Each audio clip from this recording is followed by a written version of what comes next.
संविधान अगर बदला गया तो सबसे पहले ये जो ओबरॉय, देबरॉय और जितने भी बड़े पदों पर बैठे हुए हैं ना, सबसे पहले इनके लिए मुसीबत आएगी। ऐसी सोच रखने वाले लोगों के खिलाफ देशद्रोह का मुकदमा चलाना चाहिए और देशद्रोह के मुकदमा चला के इन लोगों को जेल में डालना चाहिए। ये हल्के में मत लीजिएगा आप कि आपने जो बयान दिया, जो बकवास आपने की, इस बकवास को यूं ही सुनकर छोड़ दिया जाएगा। लेकिन संविधान तो बदलना इनके पिताजी की और इनके दादाजी की भी बस की बात नहीं है। जब इनके दादा, परदादा, बाप दादाओं से लिखना बस की नहीं हुआ तो ये संविधान बदलेंगे? जिनके बाप दादा संविधान जब लिख कर ला रहे थे तो ब्रिटिश गवर्नमेंट ने वो संविधान इनके लिखे हुए कूड़े के ढेर में डाल दिए, कचरे में फेंक दिए। उसको कहा कि ये तो एकदम कबाड़ है, इससे कोई देश नहीं चल सकता। हम इस देश को कैसे छोड़कर जाएंगे जिन लोगों को संविधान लिखने तक की समझ नहीं है, जिन लोगों को लिखने का ये समझ नहीं कि संविधान में इतने सारे लोगों को कैसे चलाया जाता, कैसे संचालित किया जाएगा। जिस संविधान के लिखने में कहीं पे सब लोगों को अधिकार नहीं मिल रहा, समानता की बात नहीं है, तो ऐसे संविधान का क्या करना है? तो ऐसा संविधान का कचरे के ढेर में डाल दिया गया। ये संविधान लिखना चाहते हैं मनुस्मृति के आधार पर कि जो कमजोर है, गरीब है, वो गरीब ही रहे, जो ऊपर बैठा है वो ऊपर ही बैठा रहे और नीचे वाले को कभी भी बराबरी में आने का हक, अधिकार न मिले। ऐसा संविधान लिखना चाहते हैं। कैसा संविधान लिखोगे? वो कचरा का ढेर कि एक पिता अपनी पुत्री का अगर रेप कर दे तो उसको सरस्वती कह करके पूजा करा दो। यदि एक इंद्र अगर किसी अहिल्या की भेष बदल करके रेप कर दे तो उसका पति उसको पत्थर की मूर्ति बना दे। ऐसा संविधान लिखोगे? ऐसे संविधान को आज विज्ञान के दौर में बिल्कुल नहीं माना जाएगा। जब आज से 75-76 वर्ष पहले आपके उस कबाड़ संविधान को कचरे में फेंक दिया गया, तो आप सोच रहे हैं कि आज आप संविधान बदल के उसकी आत्मा को मारकर, उसकी अच्छाइयों को मारकर आप अपनी बुराइयां स्थापित करेंगे? तो मुझे नहीं लगता कि इस देश की जनता आपको ये करने देगी। ये कौन लोग हैं जो संविधान बदलने की बात करते हैं? जब जब बीजेपी सरकार केंद्र में आती है तब तब ऐसी जो है बातें सामने आती है संविधान को लेकर। ये वही लोग हैं जो कान से पैदा हुए हैं, जो पसीने से पैदा हुए हैं, जो मुंह से पैदा हुए हैं, जो छींक से पैदा हुए हैं, जो खीर से पैदा हुए हैं। ये वो लोग हैं जो संविधान को बदलने की बात कर रहे हैं, जिनकी जो पैदाइश, जो प्रक्रिया है वो एक नेचुरल प्रक्रिया नहीं हुई है, जैसे संविधान के बदौलत सभी लोगों को अधिकार मिला हुआ है। यानी इन लोगों ने सोच रखा है कि हम एबनॉर्मल और अननेचुरल, जो जिस तरीके से हमारे धर्म ग्रंथों में लिखा गया है उसी तरह की हम पैदाइशी की बात करेंगे, उसी तरह के हम लोगों को अनर्गल बकवास करेंगे, लोगों को वर्गलाएंगे, भड़काएंगे। अगर आप इस देश के अंदर संविधान को बदलने की बात कर रहे हैं तो देश की जनता यदि आंदोलित हो गई और सड़कों पर आ गई तो विवेक देबरॉय कहाँ जाकर रुकेंगे, कहाँ जाकर छुपेंगे? यदि देश की जनता इस बात को कहने लगे कि आप इस देश में रहने के लायक नहीं, अगर आपको संविधान नहीं चाहिए, जिसको भारतीय संविधान पसंद नहीं है वो पाकिस्तान चला जाए, झोला उठाओ और पाकिस्तान चला जाओ भैया। इस देश में तुम्हें रहना अगर पसंद नहीं है, ये देश तो संविधान से चलेगा। देखिए, जो उन्होंने संविधान बदलने की बात की है बिल्कुल देशद्रोह की श्रेणी में आती है। जिस संविधान की बदौलत आप एक सम्मानित पद पर बैठे हुए हैं, आर्थिक सलाहकार होने का जो आपको पद मिला है ये संविधान की बदौलत मिला है, ना कि किसी आपको अन्य किसी बदौलत कि आप बहुत बड़े पिता की औलाद हैं या आप माइग्रेट बांग्लादेशी हैं इस वजह से मिला है। खुद विवेक देबरॉय, इनके पिताजी और इनके दादा माइग्रेट थे बांग्लादेश के। आज वो यहाँ पर संविधान की बदौलत एक अच्छे पद पर बैठे हैं। और ये पद ऐसे नहीं है कि सड़क छाप चलते फिरते किसी ने कुछ भी कह दिया। सड़क छाप कहते थे अभी तक लोग, छपरी टाइप के लोग कहते थे, जिनकी कोई योग्यता नहीं थी, कोई शिक्षा नहीं थी, वो कहते थे कि संविधान बदला जाएगा। 8वीं फेल लोग कहते थे। इन्होंने तो बिल्कुल, ये हम सोचते थे कि चलो 8वीं फेल लोग, इन्होंने संविधान पढ़ा नहीं है, जानकारी नहीं होगी, समझ नहीं होगी कि संविधान कितनी बड़ी पावर है, इसलिए बोल रहे हैं। लेकिन इन्होंने तो ये साबित कर दिया कि उन सड़क छाप के बराबर आ गए, बिल्कुल खड़े होकर आकर के कि संविधान को बदलना चाहिए। जब पिछले साल 2018 में संविधान की प्रतियां जलाई गई थी, पूरे देश भर के अंदर आंदोलन हुआ, पूरे देश भर के अंदर विरोध हुआ। क्या इस बात से इनको समझ में नहीं आया?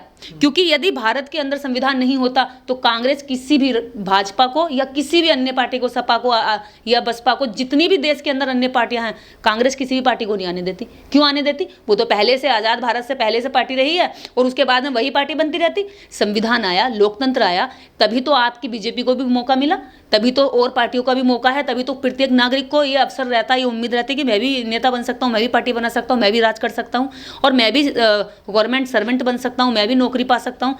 और रही बात उन लोगों के लिए जो कानों में रुई डाल के, तेल डाल के, ठूस के सोए पड़े हैं ना, कानों को बंद करके, उनके लिए बता दें, जिनको रिजर्वेशन, जिनको संविधान से समानता का अधिकार, जिनको पानी पीने का अधिकार, जिनको नौकरी करने का अधिकार, सबसे ज्यादा वो लोग, इस देश के करोड़ों लोग जो धार्मिक रूप से पहले सताए गए थे, जिन पर धर्म राज करता था, धर्म शासन करता था, आज उन लोगों की स्थिति अगर सुधरी है तो धर्म को हटाकर संविधान स्थापित किया, तब उनकी स्थिति में सुधार आया। वो लोग जो घास खोदते थे, वो लोग जो भैंस पालन करते थे, उनको कहा जाता कि अरे अहीर का बच्चा क्या यहाँ देश चलाएगा। अहीर के बच्चे नेता बने, अधिकारी बने, केवल संविधान की बदौलत। एक सब्जी बेचने वाला भी संविधान की बदौलत नौकरी कर सकता है। कितने रिक्शा चलाने वालों ने, चप्पल सिलने वालों ने अपने बच्चों को अधिकारी बनाया है, नेता बनाया। काशीराम साहब एक ऐसा स्लोगन देते थे कि चप्पल सिलने वाले तू भी नेता बन सकता है, मजदूरी करने वाले, रेडी करने वाले तू भी नेता बन सकता है। और संविधान की बदौलत ये बात बोली गई, क्योंकि संविधान सबको समान अवसर देता है, तो सबके अंदर कहीं ना कहीं उम्मीद और विश्वास रहता है कि मैं भी इसमें आगे बढ़ सकता हूँ। ऐसे संविधान की आलोचना करने वाले लोगों को राष्ट्रद्रोह का मुकदमा चला करके जेल के अंदर डालना चाहिए। ये सम्मानित पदों पर नहीं, ये जेलों के अंदर रहने वाले लोग हैं। संविधान से देश चलना अगर तुम्हें पसंद नहीं है तो अपना झोला उठाओ, व्यापार करो, पाकिस्तान में जाओ, वहां जाकर रोटी खाओ, कोई भी देश में चले जाओ जो तुम्हें पसंद हो, लेकिन ये भारत तो संविधान से चलेगा। आप पाकिस्तान के लिए क्यों बोलते हैं? दुनिया में बहुत सारे देश वो पाकिस्तान बड़ा प्रिय है ना उनको। पाकिस्तानी तो कहते हैं वो, क्योंकि हिंदुस्तान, पाकिस्तान, इसी के अलावा तो उनके पास कोई शब्द नहीं है, क्योंकि उन्हें तो सबसे पहले जो दिमाग में आता, अपना भारत भी नहीं आता, पाकिस्तान आता है। तो भैया तुम वहीं चले जाओ और वहां जाकर के आराम से अपनी बहन बेटियों के साथ, उनका जो रिलेशन तुमने मुगलों के साथ किया था वो पुराना रिश्ता भी मजबूत हो जाएगा। और उसके बाद में जो तुम इस देश के अंदर बार बार संविधान बदलने की बात करते हो, वो संविधान भी बदलने की बात करनी नहीं पड़ेगी, वहां जाकर के तुम अपने मनमानी कर लेना।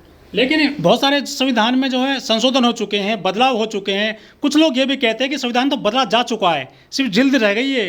ये इस तरह से कहकर, मैं बता दूं आप लोगों को, इस तरह से कहकर वो पूरी तरीके से उसको बदल देंगे। इस तरह से कहकर क्या है कि लोगों को गुस्सा शांत करते हैं। ये शांत करते हैं कि ये समझे कि अरे अब तो बदल चुका, अब हो ही कह सकता है, यानी कि सरेंडर कर जाएं। लोग लड़ना छोड़ दें, लोग इनके सामना करना छोड़ दें, लोग बात कहना छोड़ दें, लोग अपनी बात रखना छोड़ दें। यानी कि उनके मन में ये संतावना आ जाए, ये हिम्मत आ जाए कि हम अब कुछ भी कर लें, क्योंकि समाज तो इस बात को ये सोचकर बैठ गया है कि भाई संविधान तो बदला जा चुका है, अब हमारे करने से होगा भी क्या। ये सोच इस देश के नागरिकों के लिए सबसे घातक है, सबसे खतरनाक सिद्ध होगी। और अगर कोई व्यक्ति ये समाज में जाकर के कह रहा है तो वो समाज को गुमराह कर रहा है, उसकी सोच को कमजोर कर रहा है, उसके लड़ने की शक्ति को तोड़ रहा है। तो लड़ने की जो क्षमता समाज के बीच में है, वो लड़ने की क्षमता तोड़ने के लिए बात कही जाती है कि रिजर्वेशन खत्म हो गया, ये बात की जाती है कि संविधान खत्म हो गया। अरे भैया ये खत्म हुआ नहीं है, कर देंगे ये कह करके कि ये खत्म हो चुका है, अब करना क्या है तुम्हें लड़कर। तो तुम्हें लड़ने से रोक रहे हैं, तुम्हें आगे बढ़ने से रोक रहे हैं, तुम्हें सामना करने से रोक रहे हैं, तुम्हें ये पूछने से रोक रहे हैं कि तुम्हारी बाप में कैसे दम हिम्मत हो गई कि तुम संविधान बदल दोगे। अगर किसी के अंदर संविधान बदलने की क्षमता है तो पहले वो संविधान लिखने वाले के बराबर योग्यता लेकर आए, तब वो बदल सकता है। लेकिन संविधान लिखने वाले के बराबर योग्यता ना इनके पास पहले थी, इनके पुरखों के पास, आज उनकी औलादों के पास भी नहीं है। इसलिए वो बार बार इस तरह की बकवास करके संविधान में छेड़छाड़ करने की कोशिश करते हैं। संविधान में छेड़छाड़ की कोशिश आपको पता होगा, 2 अप्रैल 2018 का आंदोलन, SC/ST एक्ट में छेड़छाड़ करने की कोशिश की थी, ठीक है। उस एक्ट में जब छेड़छाड़ करने की कोशिश की तो ये याद दिला दें इनको हम कि 2018 में 2 अप्रैल को पूरे देश के अंदर लगभग 12 लोग तो मारे गए और पूरे देश की सड़कें नीली हुई पड़ी थी। पूरे देश के अंदर इस देश का बहुजन सड़कों पर उतरा हुआ था। रेलवे ट्रैक जाम थे, सड़कें जाम थी, हाईवे जाम थे, लोगों की दुकानें बंद थी, मार्केट सारे बंद थे, केवल इसलिए कि हमें स्वाभिमान का जीवन चाहिए। और उस स्वाभिमान के जीवन पर जब जब आंच आएगी तब तब ये समाज सड़कों पर आकर के इनको इनकी हैसियत भी दिखाना जानता है।